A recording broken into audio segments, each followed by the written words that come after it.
Hi, I'm Abhilasha, and alongside Aditi, we're excited to invite you to a groundbreaking session at RSA this year.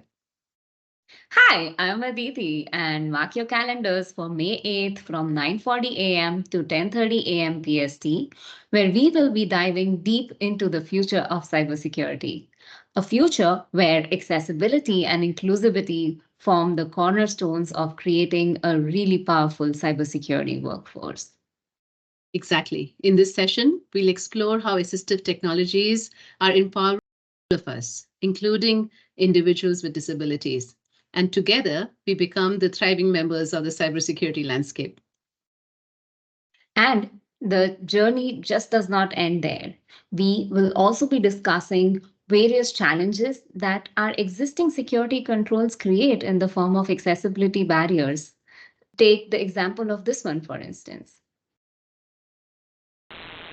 CGY3E. Tough, isn't it? What's the answer?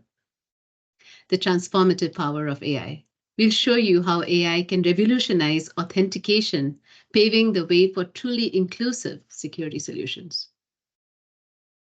And finally, we will also be sharing with you some best practices around leveraging accessibility and inclusive hiring to create a workforce that is not just robust, but also diverse and brimming with the untapped potential of people with disabilities. So join us at RSA and discover how accessibility, security, and AI can forge a future proof cybersecurity landscape. We look forward to seeing you there.